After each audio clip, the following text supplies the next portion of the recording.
Loué soit le précieux sang de notre Seigneur Jésus-Christ et le cœur immaculé de Marie.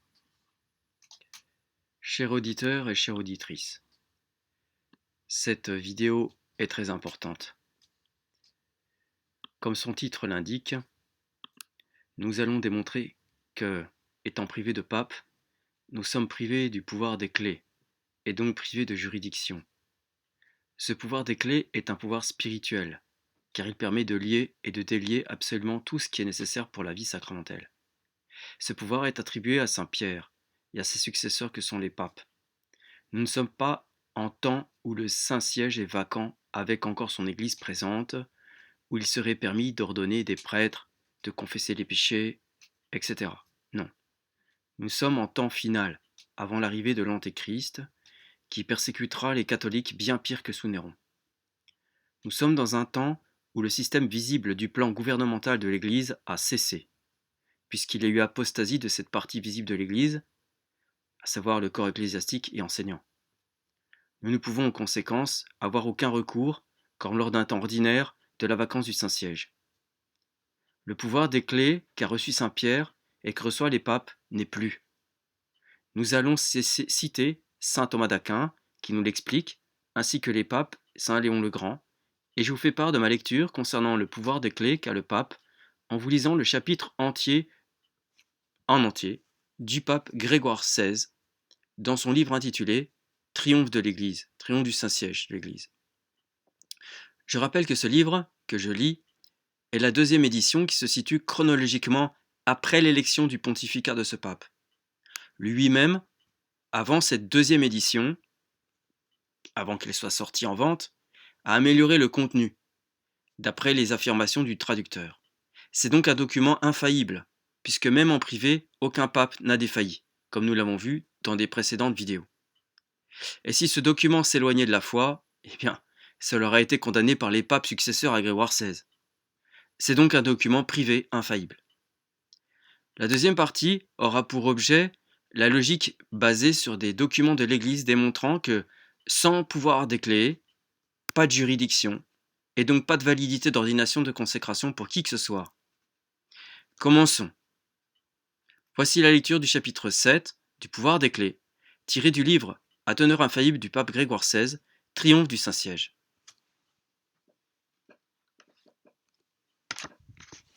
Le pouvoir des clés a été conféré directement à saint Pierre.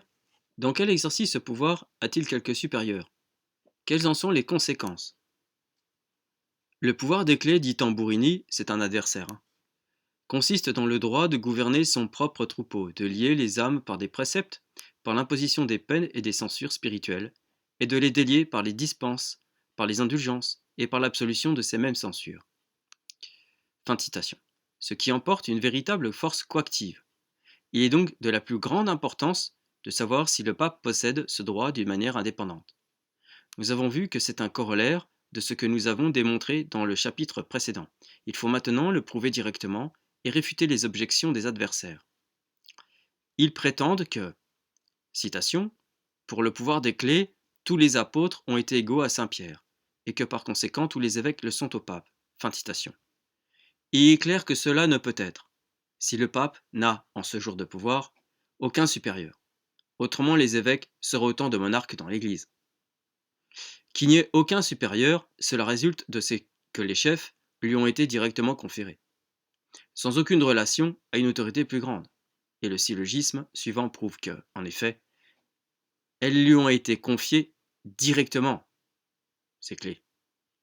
Tous les privilèges et les droits de primauté ont été directement conférés à saint Pierre. Or, dans saint Pierre, le pouvoir des clés est un droit de primauté. Donc, etc. Toute la difficulté est dans la mineure, mais à moins d'être du nombre de ceux dont parle saint Léon, quia in malicia soit inconvertibiles, je traduis, inconvertis dans leur méchanceté, persévérant au nom faussement diligents, alors qu'ils mentent pour chercher la vérité, ils désirent semer le mensonge. On ne pourra certainement refuser de se rendre au témoignage suivant. Le pouvoir des clés fut conféré à saint Pierre, en récompense de sa confession, de même qu'il fut établi la pierre et le fondement de l'Église. Il suffit de démontrer ceci pour démontrer ma proposition. Or, que ce soit là le titre auquel saint Pierre a reçu ce pouvoir, j'en trouve l'assurance d'abord dans saint Léon, qui, expliquant les privilèges que Jésus-Christ lui conféra, s'exprime ainsi. Tu es le Christ, le Fils de Dieu vivant. Et Jésus répond, bienheureux es-tu, Simon, fils de Jean, car ce n'est pas la chair et le sang qui te l'ont révélé, mais mon Père qui est dans les cieux. Ce qui veut dire, tu es bienheureux parce que mon Père t'a enseigné. L'opinion terrestre ne t'a pas trompé, mais l'aspiration du ciel t'a instruit. Ce ne sont pas la chair et le sang qui t'ont éclairé, mais celui-là même dont je suis le Fils unique. Et moi, dit-il, je te dis, ce qui signifie, de même que mon Père t'a manifesté ma divinité, ainsi moi je te fais connaître la primauté qui t'est donnée. Tu es Pierre, autrement dit, je suis, moi, la pierre inviolable, la pierre angulaire qui réunit les deux côtés. Je suis le fondement, et nul ne peut en poser un autre. Mais toi aussi tu es Pierre, parce que tu es affermi par ma force. Tu es la puissance qui m'appartient en propre nous est commune, parce que je t'en fais part, et sur cette pierre je bâtirai mon église. Et les portes de l'enfer ne triompheront pas. Sur cette puissance, dit-il, je bâtirai mon temple éternel. La sublimité de mon église, qui doit monter jusqu'au ciel, s'élèvera sur ce solide fondement de ta foi. Cette confession de Pierre, les portes de l'enfer, ne pourront l'empêcher de se diffuser dans le monde entier. Les liens de la mort ne l'empêcheront pas, car cette parole est parole de vie. Elle porte au ciel ceux qui la confessent, et jette en enfer ceux qui la renient. À cause d'elle, le bienheureux Pierre s'entend dire, je te donnerai les clés du royaume des cieux, et tout ce que tu lieras sur la terre sera lié dans le ciel, et tout ce que tu délieras sur la terre sera délié dans le ciel. Ce pouvoir a passé même aux autres apôtres, et l'institution en est devenue commune à tous les chefs de l'Église. Mais ce n'est pas pour rien que le Seigneur remet à un seul ce qui sera la charge de tous. Il confie ce pouvoir spécialement à Pierre, parce que Pierre est préposé à tous les princes de l'Église. Comme leur forme, le pouvoir de lier et de délier reste le privilège de Pierre. En tout lieu où le jugement est porté, en vertu de la justice de Pierre, ni la sévérité ni l'indulgence ne peuvent être excessives, là où rien n'est lié ni délié, sinon ce que le bienheureux Pierre a lié, a délié ou lié. Fin de citation de ce sermon de Saint Léon. C'était le sermon 3 sur l'anniversaire de l'Assomption. Ces deux privilèges, la force de la pierre et le pouvoir des clés, poursuit Grégoire XVI, furent donc la récompense de sa confession. Ainsi que ce saint pape l'enseigne ailleurs plus clairement encore. Écoutons-le.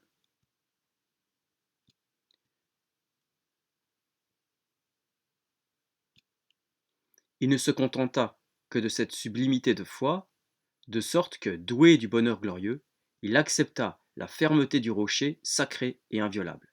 Et pour résoudre ou lier les causes de qui que ce soit, il n'y aurait pas d'autre ordre dans les cieux que parce que Pierre s'était soumis à sa volonté. Poursuivons. Il en donne ensuite la raison. Il dit que ce pouvoir lui fut conféré, parce que la foi que Pierre avait confessée élève jusqu'aux cieux celui qui la professe, et abaisse jusqu'aux enfers celui qui la rejette. Ce qui revient à dire que, comme saint Pierre fut le premier à reconnaître la divinité de Jésus-Christ, dont la confession seule ouvre les portes du ciel, de même il était convenable qu'il eût le pouvoir de lier et de délier, c'est-à-dire d'ouvrir et de fermer ses portes. Donc ce pouvoir dans saint Pierre est un véritable pouvoir de primauté. Le saint pape ne nous laisse pas de doute là-dessus. Lorsqu'il énumère les choses merveilleuses opérées par Jésus-Christ depuis sa résurrection jusqu'à son ascension, il y comprend le soin confié à saint Pierre de paître son troupeau, et il en conclut qu'il est également supérieur aux autres apôtres dans ce ministère universel et dans le pouvoir des clés. Il dit dans son sermon 72, « Dans ceci, sous l'inspiration du Seigneur, le Saint-Esprit est répandu sur tous les apôtres, et il est demandé au bienheureux Pierre de prendre soin du troupeau du Seigneur au-dessus des autres, après avoir reçu les clés du royaume. Saint Grégoire le Grand va plus loin et prouve, en recevant le pouvoir des clés, Saint Pierre fut véritablement établi prince de toute l'Église et revêtu de l'autorité suprême. Il dit, il est clair pour tous ceux qui connaissent l'Évangile que par la voix du Seigneur, à Pierre, le saint et prince de tous les apôtres, le soin de toute l'Église a été confié. À lui, il est dit, je vous donnerai les clés du royaume des cieux.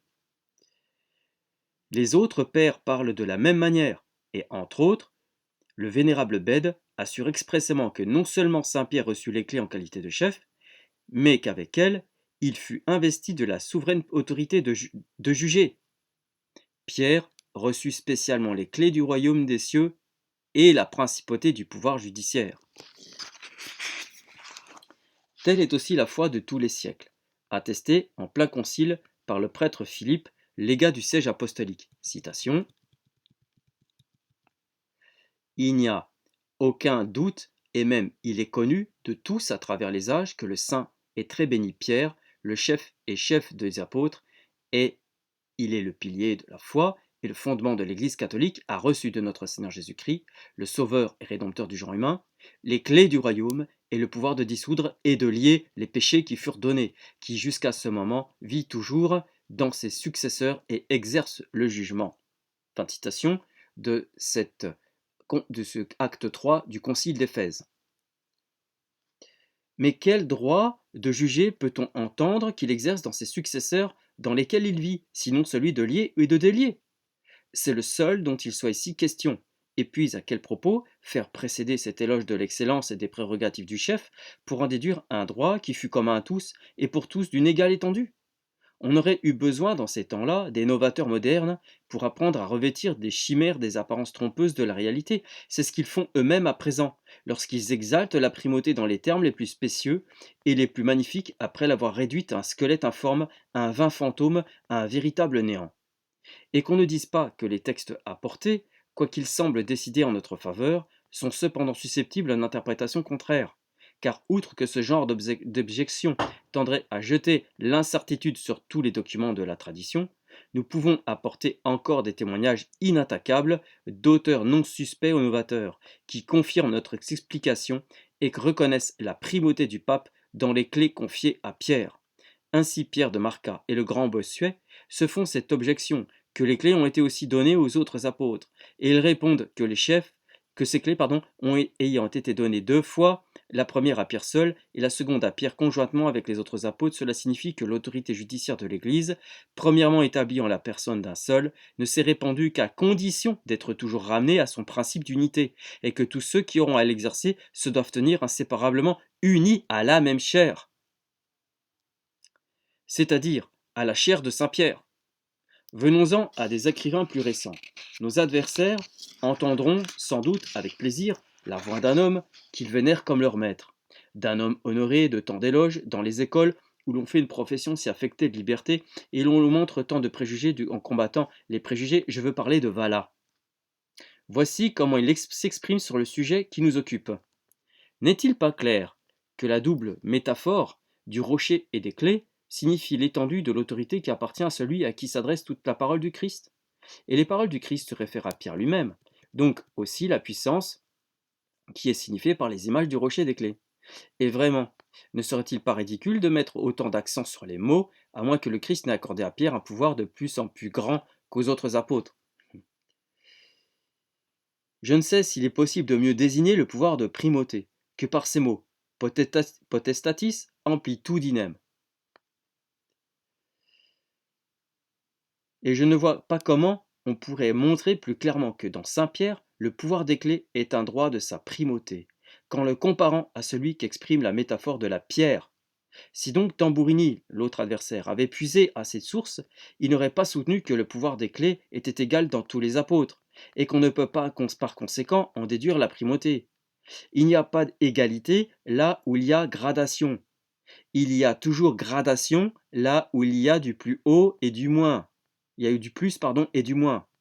Or, les auteurs que nous venons de citer nous assurent que le pouvoir des clés a été conféré par Jésus-Christ à Pierre et aux autres apôtres dans une proportion en plus et en moins.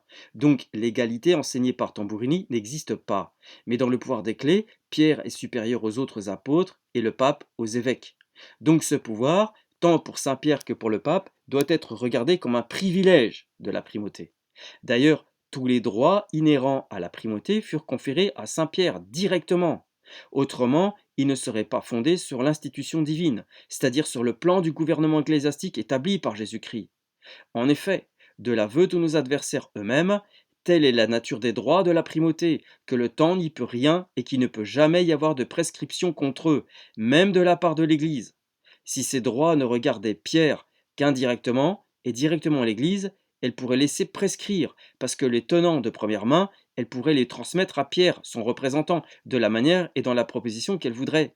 Je sais que les adversaires apportent ici le célèbre passage de saint Augustin, Petrus apostolus propter apostolus sui primatum, c'est-à-dire l'apôtre Pierre, en raison de la primauté de son apostolat, a porté la personne de l'Église sous forme de généralité. Il s'imagine pouvoir en conclure que tout ce que Pierre a reçu, il l'a reçu au nom de l'Église, et que par conséquent c'est à l'Église représentée par Pierre, et non à la personne même de Pierre qu'a été conféré le pouvoir des clés. Cette conséquence, d'ailleurs fort étrange, est tout à la fois contredite par ce que nous avons dit jusqu'à présent et opposée à la pensée du saint docteur. Il ne fait pas, comme nos adversaires, dériver la primauté de la qualité de représentant, mais bien la qualité de représentant de la primauté. Au reste, comme ces paroles font le principal appui de tous ceux que nous combattons, nous les analyserons dans un chapitre à part. Bon. Le pouvoir des clés fut donc conféré directement à Saint Pierre, comme privilège de sa primauté. Or ce pouvoir implique celui de gouverner, et même ne fait qu'une seule chose avec lui. Il implique donc une véritable souveraineté. En effet, la primauté doit être, selon Tamburini lui-même, active, efficace, laborieuse, puissante. Et là, écoutez bien, c'est très important ce que dit le pape Grégoire XVI. Les droits et les privilèges qui la constituent devront donc être de la même nature. Donc, on ne pourra jamais en suspendre l'exercice, parce que ainsi suspendus, ils n'auraient plus leur activité, plus leur efficacité, ce qui équivaudrait à une véritable prescription. Il s'ensuit qu'on ne pourra donc plus suspendre le droit de gouverner, qui sera par conséquent indépendant, souverain. Saint Léon, que nous venons de citer après encore à cette conséquence et l'appui de son autorité, il enseigne en termes non équivoques que Pierre n'a d'autre supérieur sur la terre que Jésus-Christ, et par conséquent déclare d'une manière formelle qu'il a un pouvoir souverain. Voici le passage. Omnes proprie regit Petrus. Pierre gouverne correctement tous ceux que le Christ gouverne aussi principalement. Il les gouverne non par un pouvoir qui lui était transmis par l'Église, comme cela serait s'il en était que le chef ministériel, mais par un pouvoir qui lui est propre, qu'il a reçu avec la communication de la puissance même de Jésus-Christ, et qui, comme nous l'avons vu plus haut, distingue Saint Pierre de tous les autres apôtres. Ce saint pape n'établit pas la gradation, imaginée par nos adversaires, de Pierre, de l'Église et de Jésus-Christ. Il ne donne pas à Pierre un pouvoir subordonné à l'Église, et à l'Église un pouvoir subordonné à Jésus-Christ seulement. Mais il dit absolument que le gouvernement de l'Église n'a que deux chefs, l'un visible et l'autre invisible, Pierre et Jésus-Christ, sans intermédiaire. Or de même que Jésus-Christ, qui est le principal, a un pouvoir souverain, de même Pierre aura par rapport à l'Église le pouvoir de Jésus-Christ, puisque ce pouvoir est de la même nature que celui dont il dérive, et qu'au dire du même docteur Huic vero consortium potentiae sue tribuit divina dignatio, qui veut dire la condescendance divine attribue à cet homme une part de sa puissance. Que dirons-nous maintenant de saint Bernard? Selon lui, il y a la même relation entre les fidèles et les autres pasteurs qu'entre les pasteurs et le souverain pontife. Il écrit à Eugène: les troupeaux lui sont attribués, chacun individuellement, mais tous lui sont confiés. Et c'est pourquoi il appelle le pasteur des pasteurs. Le clergé de France lui-même déclare que tous les autres apôtres doivent à Saint Pierre, citation, subordination et soumission à l'autorité suprême et au gouvernement universel de l'Église. Pour oser le nier, ne faudrait-il pas supposer, entièrement étranger à la tradition les 85 évêques qui, dans l'année 1653, applaudirent à la condamnation d'Innocent X, avaient fait de la proposition contraire, écrivant au même pape: l'autorité du siège apostolique a-t-elle prévalu dans une erreur persistante? Que les novateurs viennent maintenant nous dire que Jésus-Christ conféra ce droit non à Pierre seul, mais aussi aux autres apôtres. Il leur conféra à la vérité le pouvoir de lier et de délier, mais en les subordonnant au pouvoir souverain de Pierre. Car l'autorité suprême ne consiste pas tant à lier et à délier qu'à posséder les clés, symbole du pouvoir indépendant de gouverner. C'est pourquoi Jésus-Christ dit à Pierre seul, tibi dabo claves, etc. Et ensuite simplement aux autres, quorum essiritis peccata, etc. Sans faire aucune mention des clés. Dira-t-on que le pouvoir des clés consiste précisément à lier à délier, ou qu'il était par conséquent inutile de les nommer? Je réponds qu'il était donc également inutile que Jésus-Christ en parlât à Saint-Pierre, puisqu'elle ne signifiait rien de plus. Les novateurs ne pourront jamais se tirer de cette difficulté sans reconnaître que le droit épiscopal de lier et de délier est subordonné à Saint-Pierre, qui seul possède les clés, et qui est par conséquent le canal par où arrive aux évêques le droit des pasteurs, leur droit de pasteur. Ainsi l'entendent les pères. Ils disent: Abipso, dit Saint Léon, de lui, dit Saint Léon, source de tous les charismes, il, c'est-à-dire Pierre, fut inondé d'irrigations si copieuses que lorsqu'il recevait beaucoup, seul, rien ne passait à personne sans sa participation. Ces merveilleux épanchements sortent de la source qui est leur principe, pour se réunir dans Pierre. Par conséquent, ils participent à toutes les émanations qui vont ensuite animer les autres apôtres. Il en est le canal commun. Si les autres princes voulaient avoir quelque chose de commun avec lui, ils ne le donnaient jamais que par lui, ce qu'ils ne refusaient pas aux autres. Déjà Tertullien avait dit avant lui: rappelez-vous qu'il a laissé les clés du ciel à son seigneur Pierre, et à travers l'Église. Et, ajoute Saint Cyprien, afin de manifester l'unité.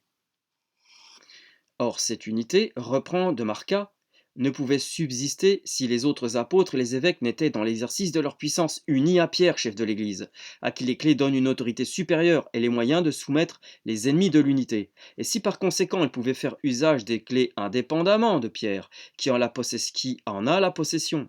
Nous venons de voir Bossuet développer à grands traits cette vérité et reconnaître avec l'évêque, dont il cite le sentiment, que la puissance ecclésiastique a été premièrement établie dans la personne de Pierre seul, afin que tous ceux qui participent restent toujours attachés à son principe qui est en lui et ne prétendent pas se l'arroger d'une manière indépendante, mais en usant de manière à la ramener constamment à l'origine de son unité, c'est-à-dire à la chair de Pierre, en se soumettant à son autorité. Avec ces principes, on n'a pas de peine à expliquer les comparaisons de plusieurs ruisseaux, et d'une seule eau, de plusieurs rameaux, et d'une seule plante, employées par le Saint-Évêque de Carthage pour exprimer l'unité de l'épiscopat. C'est à cela que reviennent les épanchements dont parle Saint Léon, et tout cela prouve que le pouvoir des clés doit être dans Saint Pierre supérieur à celui des autres évêques. C'est assez pour faire voir l'erreur de Tambourini qui veut qu'il y ait égalité entre les évêques et le pape. La chose deviendra plus évidente encore si l'on se rappelle ce que nous avons prouvé dans le discours préliminaire. Ceux qui voudraient plus de développement peuvent recourir à l'épiscopat de Bolgeni. Bref, dans le pouvoir des clés, Pierre n'a donc aucun supérieur. Il est donc infaillible dans l'usage qu'il en fait. Car si elle lui donne l'autorité de juger en matière de foi, cette autorité doit pour sa nature appartenir essentiellement au plan de gouvernement établi par Jésus-Christ, n'avoir rien à craindre du temps, être à l'abri de la prescription même de la part de l'Église. C'est l'autorité dont Saint Pierre a besoin comme principe de l'unité ecclésiastique, une autorité efficace et agissante indépendamment de toute espèce d'influence étrangère, puisque c'est là le caractère des privilèges de la primauté. Une autorité qui, par conséquent, oblige à l'instant même où l'on l'exerce, une autorité qui séparait de l'infaillibilité, serait indestructionem, dans la destruction, et non inedificationem, dans l'édification. Enfin, une autorité en vertu de laquelle le pape sera toujours, pour juger les points de la foi, clavis non errans, c'est-à-dire les clés ne s'égarent pas, ne se trompent pas. Après cette écoute de ce passage du chapitre 7, chers auditeurs, Lorsque saint Thomas explique dans sa Somme théologique, tome 2, 2, 39.3, concernant la validité des ordinations, consécrations, tant chez les schismatiques que chez les hérétiques, à quelles conditions définit-il cette validité? N'est-ce pas dans un contexte où l'Église est encore présente, et a fortiori incluant également la présence du pape? Saint Thomas dit, pour nous rafraîchir la mémoire, mais parce qu'un pouvoir inférieur ne doit passer à l'acte que sous la motion d'un pouvoir supérieur. Comme on le voit même dans les choses de la nature, il en résulte que ces hommes perdent l'usage de leur pouvoir et qu'il ne leur est plus permis d'en user. Il est à retenir l'absolue déréalisation de l'acte que sous la motion d'un pouvoir supérieur. Ici, le que dont j'ai insisté tient toute son importance et donne un sens remarquable à l'incontournable présence d'un pouvoir supérieur dont dépend le pouvoir inférieur.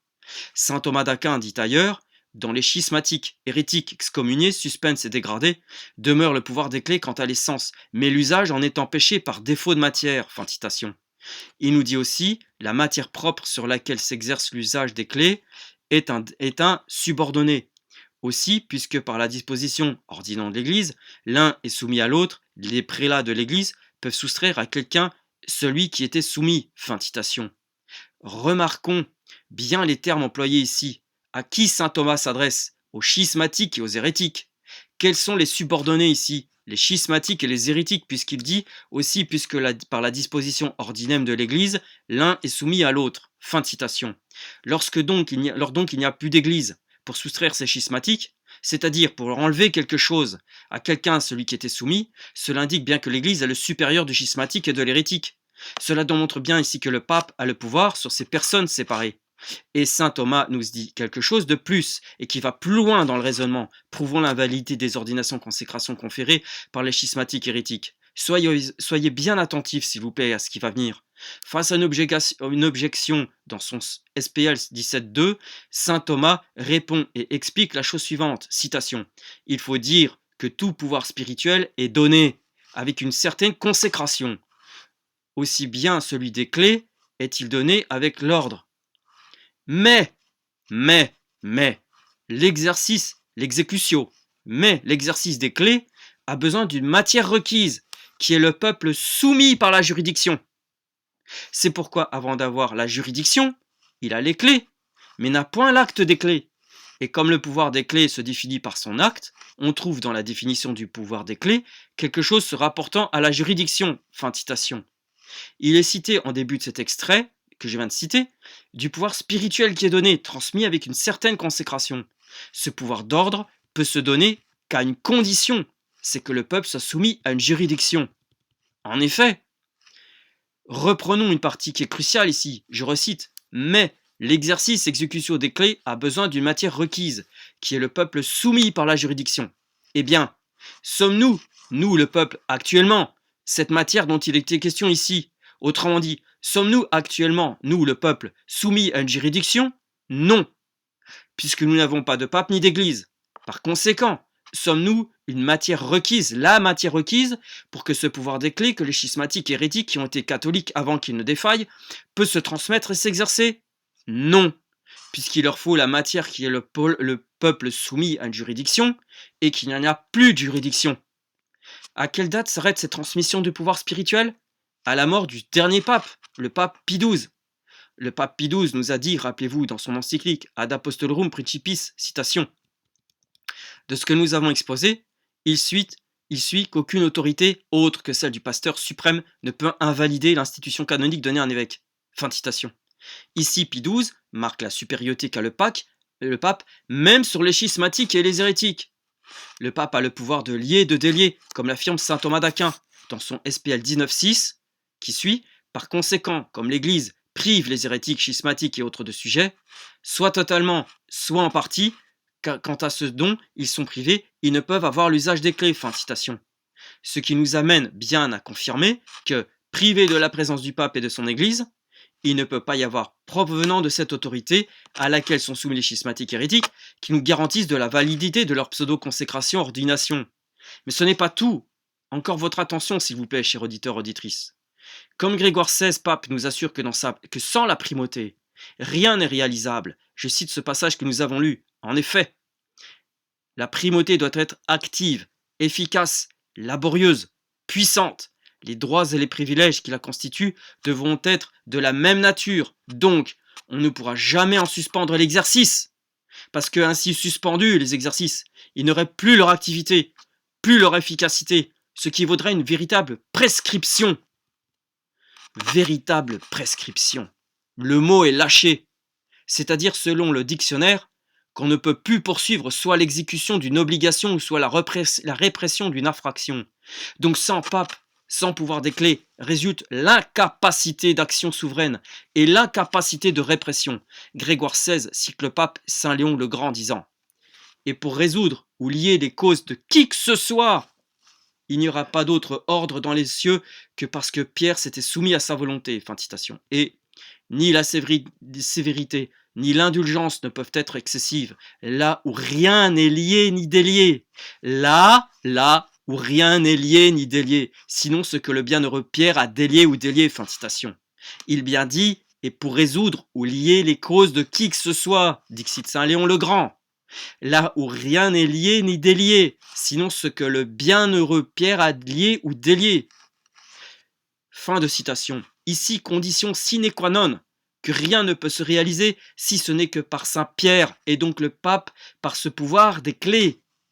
Et voici ce que dit Léon XIII, pape, dans son encyclique Satis Cognitum, du 29 juin 1896, qui nous affirme ce que nous venons d'entendre, extrait citation.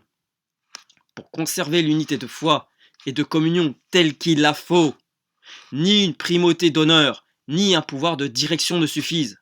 Il faut absolument une autorité véritable et même en temps souveraine à laquelle obéisse toute la communauté. Toute la communauté qu'a voulu en effet le Fils de Dieu quand il a promis les clés du royaume des cieux au seul Pierre, que les clés désignent la puissance suprême. La puissance suprême, l'usage biblique et les contenus des pères ne permettent point d'en douter. Fin de citation. Aucun doute. Cela vaut même pour des schismatiques et des hérétiques qui sont soumis à l'Église et au pape. On comprend mieux pourquoi tous ces schismatiques et hérétiques actuels mettent tant de hargne à affronter le plan gouvernemental de la papauté, de sa primauté, par tous les angles d'attaque. Parce qu'ils savent bien que sans le pape, rien ne peut s'exercer validement. Mais alors ils font quoi pour se battre? C'est quoi la hargne? Eh bien, ils cachent, ils tronquent des choses. Ils disent qu'une partie des encycliques ou des effets des papes, pour justifier leur hérésie, pour justifier leurs actes nuls et invalides.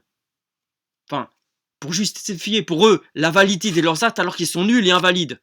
Mais ils essaient de faire croire le contraire, en sorte que d'affirmer que le pape n'a qu'une demi-infabilité, qu'un demi-pouvoir ou qu'une demi-juridiction, et qu'il leur reste alors à ces scélérats bien d'une opportunité pour faire ce qu'ils veulent sans le pape en justifiant leurs actes par une nécessité. Mais ils se trompent, car qu'ils le veuillent ou non, sans pape, rien ne peut s'effectuer de valide et de licite. Saint Léon s'adresse aux catholiques et prévient ceux qui négligent ce pouvoir des clés, en disant, et de même, qu'il fait avancer ses confesseurs vers les choses célestes, de même il précipite les négationnistes dans les enfers. Je le redis, et de même qu'il fait avancer ses confesseurs vers les choses célestes, de même il précipite les négationnistes dans les enfers. Fin de citation. Ici se confirme le pouvoir que détient le pape sur ceux qui nient la vraie foi et qui finiront en enfer. Au pape seul est le pouvoir des clés, cette souveraineté suprême donnée par Jésus-Christ notre Seigneur lui-même. Redisons avec Saint Léon Pape, citation, le pouvoir de lier et de délier reste le privilège de Pierre. Nous n'avons plus Pierre, nous n'avons plus de pape, donc il n'y a plus de pouvoir de lier et de délier qui existe aujourd'hui.